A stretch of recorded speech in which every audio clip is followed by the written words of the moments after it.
Take your mind into the wonderful world of physical, emotional, psychological, and spiritual wellness. Ladies and gentlemen, welcome to the Kinetic Hour. Conversations with you and guests. With your host, Kenan, Wesley, Mason. That's me.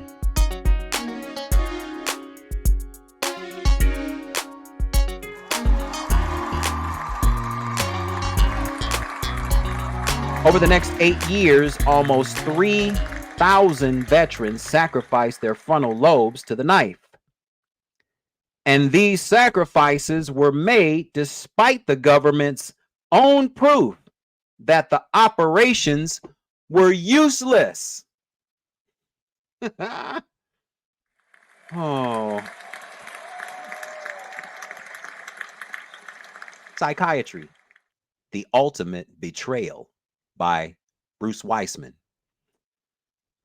And that's just from 2 different treatments that are still being performed today. Not on such a larger scale as it was back in the 30s and 40s and 50s. But nonetheless, these treatments are still being administered in certain mental institutions. Lobotomy, where they go into your eye socket and scrape the frontal lobe here, your frontal lobe of your brain. There's a great movie that actually goes into this that you may want to check out. My old roommate told me about this over 10 years ago. It's a movie called Sucker Punch. Some of you may have seen it, but for those that haven't, check that movie out. It's called Sucker Punch. And it goes into what happens in these mental institutions. And in the case of Sucker Punch, it was an institution for women. It was an institution for women, and how the women are manipulated in these institutions and how their brains are transformed through the lobotomy. And this is the industry, the clinical industries that we have so much faith in. We'll go and get prescription after prescription after prescription after prescription. I just saw on Facebook, this was in one of the groups that I'm a part of. It was a couple of days ago that one woman said that she had been taking different medications for anxiety for 40 years, different medications.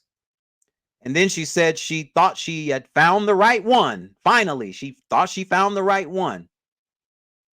As of just a few weeks ago, she said she started to have these hallucinations from this drug, this new drug. I can't remember the name of it.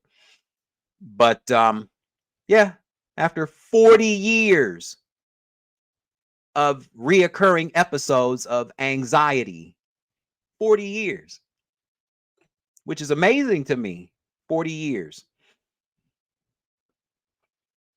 If someone has had these type of episodes for that amount of time, it would be to the person's advantage to consider that maybe going the synthetic drug route may not be the answer for healing. It may not be the answer for healing. But again, because we're so locked into the medical system, the allopathic medical system, or in this case, the clinical psychology and the clinical psychiatry system, that we fervently believe that the magic pill is the answer. And there are people that will sacrifice themselves out of desperation because they don't believe that their brains are capable of healing themselves, right? They need to go to an outside source, the pill, for so-called healing. But from what I've seen over the last 2 decades is that these pills tend to prolong the symptoms or even make them worse, which is why they keep having to either up the dosage, or when they start to have other uh, symptoms, such as, ailing liver or ailing kidneys, now we have to lower the dosage, not taking them off altogether,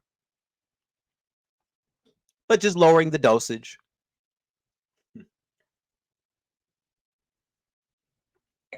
Just know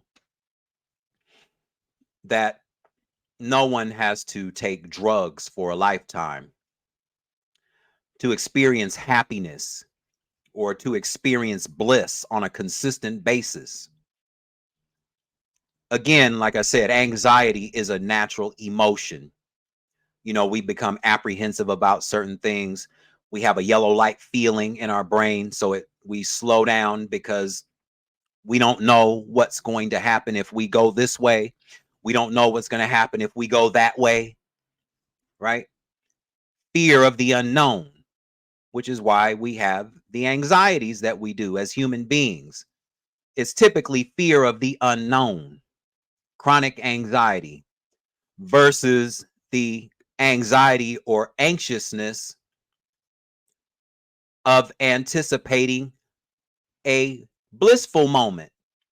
The type of anxiousness, when children uh, know that it's the day before Christmas, they get anxious, right? They get anxious with happiness because they know that they're going to open that present and it's going to be a video game system, or it's going to be a bike or something of that nature. Anxiety, when you're going to drive a car for the first time, and you get nervous. Anxiety. It's natural. It's normal. Um, and I've said this on many occasions. By nature, all of us are, quote, bipolar. By nature. By nature, all of us are bipolar because innately we are all to experience the highs and lows of life. The highs and lows of life. The highest of the happiness and the saddest of the sadness. We all experience all of them. But that doesn't mean that we have a disorder. I mean, just today, um, I went with my sister to view the body of someone that was very close to us. She was one of my mom's best friends. They were like sisters, and she passed away a couple of weeks ago. And we went to go view the body because her funeral is tomorrow. And she had been having a lot of health trouble, heart trouble, and she was taking. Actually, she was taking, oh gosh, I think 17 medications per day. Per day. Again, bombarding ourselves with medications thinking that they are the answer. But if you don't get the right information, this is what you'll believe that you need to become healthy. And unfortunately, she passed away because, everything that she had been going through, it just kind of sucked the life out of her, literally. And so we went today, and it was a bittersweet moment. It was a bittersweet moment. Now, some people, when they have these type of experiences, some people can become very depressed. Some people can become very depressed over this, which is understandable. Which is understandable. Um, but that doesn't mean that we have a disorder now, and we're going to call it being bipolar, right? Bipolar disorder, because we have a sad moment or a sad experience. And we think about these sad experiences of someone that's close to us. But because we don't know how to control our emotions or channel them in a way that works to our advantage, we bottle up certain emotions, we bottle up certain experiences, we bottle up certain traumas, and we keep them inside of us, and it builds. These are energies that build. They build inside of us. And because of how the brain operates, when you think about certain things over and over and over and over and over again, it creates a chemistry that releases from your brain into your bloodstream, and it creates for you to become a magnet for certain experiences to occur, which is why you hear about people having certain experiences happen over and over and over and over again. Certain circumstances happen over and over and over again. People get into relationships with the same type of people over and over and over again. The names change, but the personalities are still the same. Why? Because of this energy that we have inside of us, because of the way our brains are thinking consistently. Earl Nightingale famously said that we become what we think about most of the time. Right? Earl Nightingale, he wrote a book called The Strangest Secret. It's a real short read and a real easy read, but it makes sense. Whatever you think about most of the time, you will become. Whatever you focus on expands. This is just the way the human brain operates, and the human mind. And the mind is different than the brain. The brain is not the mind. The brain is not the mind. The brain is a totally different tower on this end of the street, and across the street, you have the human brain. They're two different towers on two different streets. And the mind controls the brain. The mind controls the brain. So when you have certain energies running through your mind, it's going to make the brain create certain chemistry.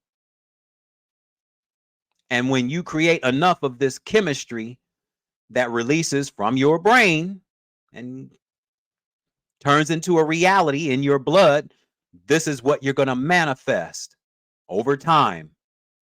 And this is why people keep manifesting the same episodes of depression, the same episodes of anxiety, right? Because we're not given the right information when it comes to what is mental illness. It's an illness, right? Thinking outside influences control you, right? And many of us do allow outside influences to control us. The disease of the mind, it's called mysticism, which is the one and only disease of the mind, not the brain, but the mind, mysticism. There's two common diseases of the brain. What we call it Alzheimer's and dementia, right? These two brain ailments where you start to, quote, lose your mind, dementia, and you lose your memory. You can't remember who people are when they're right in front of you, people that you've known for 30, 40, 50 years, and you don't know who they are all of a sudden because we haven't fed our brains, right? The brain is an energy. The brain is an energy, and it needs to be fed, just like our stomachs need to be fed, right? So because we don't feed our brains, our brains start to lose energy over time. It just does. Our brains start to lose energy over time. And because we're not given the right information about how our brains operate, we believe in the magic pill. We believe in the magic pill. And we'll take pill after pill after pill, Xanax after Xanax every day, Zoloft every single day, right? All of these antidepressants, anti-anxiety, reuptake inhibitors, because we're not releasing serotonin. Well, how can we when our brains are bombarded with synthetics?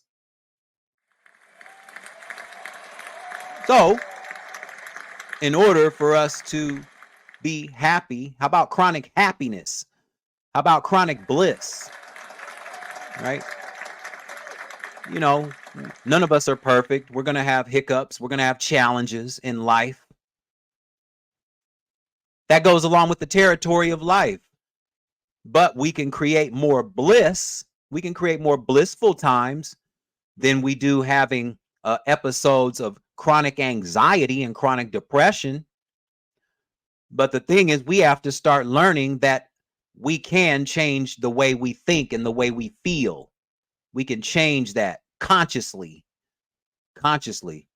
Not saying that we don't have control over our brains, because we do. Nobody else controls it. All of us have 100% control over our brains. All of us, all what, 8 billion people that are on the planet, and all of us have total control over our brains. It's the one thing that we've been gifted with, to have 100% control over our mind and our brain. We've been gifted with it. And so for those that have been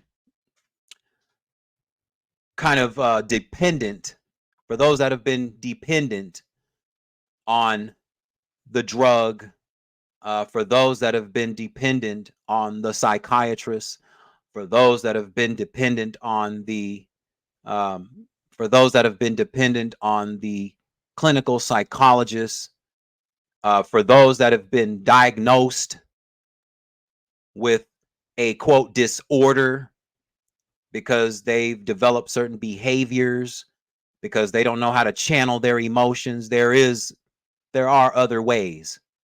There is another way. There are other ways. You don't have to take pills for a lifetime. You don't have to take pills at all to change your brain chemistry. You don't have to take any pills to change your brain chemistry or to become mentally healthy. You don't have to do any of that. You don't have to do any of that. Um, so my solution would be to let's consider first the root causes. The root cause. Let's consider the root cause first. Many, if not most of us, we never consider why we have such the chronic anxiety. We never consider why we have such the chronic depression. We never consider why we have such the habitual ups and downs within our personality. We never tend to consider the reasons why we have such compulsive behaviors, erratic behaviors. We never consider the root cause. And many, if not most of them, are rooted in childhood, literally in childhood. And what a lot of people may or may not know is that whoever your parents were at the time of conception, those are the personality traits that are going to be within you at the time of conception through DNA, through genetic makeup of your mother and father. But it doesn't mean that you have to take on these personality traits for a lifetime, especially if they turn out to be more destructive behavior patterns. You don't have to have those for a lifetime. You know, people say, oh, this runs in the family. You know, my mother had chronic anxiety. My grandmother had chronic anxiety, or I have an uncle that had chronic depression. Nothing has to run in the family. You know, people that have certain um, physical ailments, diabetes. Oh, my diabetes, it runs in the family. My mother had it. My grandmother had it. My aunt had it. Right? That doesn't have to run in the family. Certain cancers, you know, I mentioned my brother's cancer. Um, in October, it'll be Breast Cancer Awareness Month. And I've talked about that in depth about cancer. When I had my cannabis episode, I talked in depth about mental health and mental illness in depth.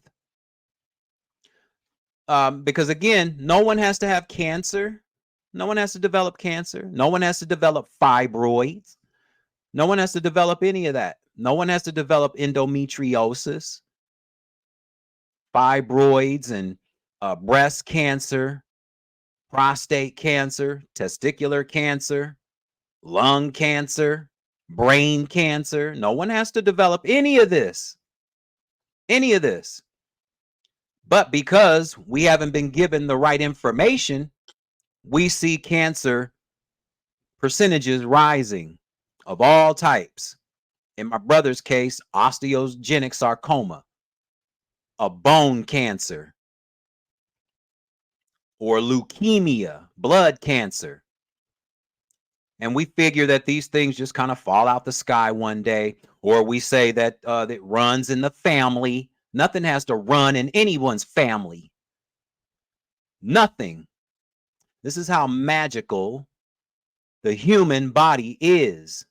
You know, the human body that we take for granted, the human body that we don't take care of. And then when we have all these ailments, we're dumbfounded. And then we start wondering why this happened to me. Right? Then we go to our primary physician and ask them for the answers, because we have so much faithful trust in them and their remedies. Right? But then we see these illnesses and these conditions keep repeating themselves over and over and over and over and over again. They just keep repeating themselves. And nothing gets healed. The human brain can be healed of chronic depression. The human brain can be healed of chronic anxiety. Those are the two biggest conditions that people complain about. And then a close third is bipolar disorder or borderline personality disorder. Borderline personality disorder, right? Because we have certain behaviors in our personality. We believe it's a disorder, not even considering where this behavior comes from. You know, we live in a world of cause and effect, as explained by Ralph Waldo Emerson. Cause and effect, or what he used to call the law of compensation, right? I mean, but again, because we don't ever learn about this stuff. We don't learn about this stuff in school. We don't learn about this in school. Can you imagine if we learned more about how our brains operated in high school or college, you know, but specifically in grade school? Just learning some basics about how our own bodies function. So we don't have to go through all of this. We don't have to have all of these mental illnesses and mental disorders and all of these physical ailments and illnesses. And thinking that our primary doctor is the answer, thinking that surgeries are the answer. This is why people have more than one reoccurrence of their cancers, because they never got to the root cause. Right? And then we keep repeating these same patterns and these same cycles. And because we keep repeating the same cycles and the same patterns, we keep getting the same results. Right? Cancer, fibroids, you name it. Depression, anxiety, bipolar disorder, borderline personality disorder. Right? Social anxiety disorder, which equates to shyness. That's all we're talking about, shyness. But clinically, it's called social anxiety disorder. So you can be prescribed medication and have your insurance charged, right?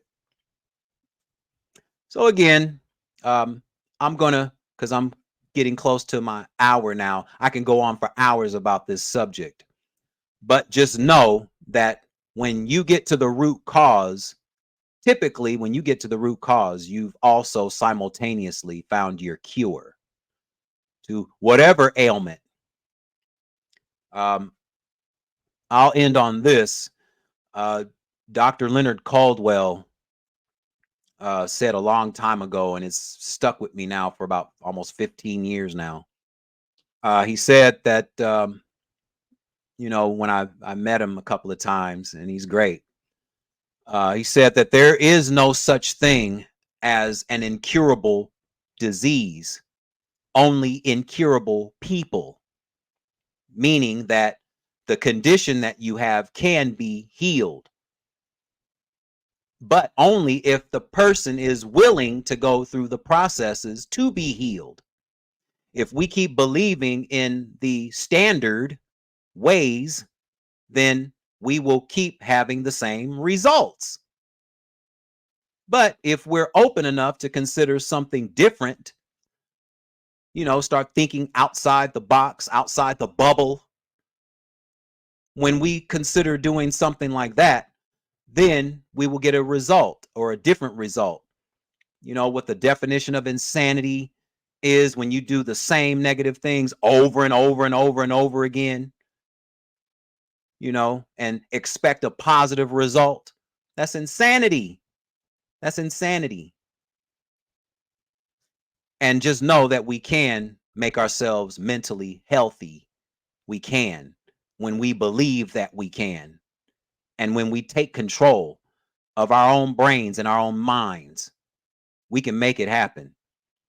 I want to thank everyone for tuning in, whether it's one person or 100 people or 1,000 people. It doesn't matter. My voice will permeate. Thank you to everyone on Facebook. Thank you to everyone on LinkedIn. And thank you to everyone on Instagram for tuning in. This will be on my YouTube channel. Again, go to my YouTube channel. It's the Kinetic Hour.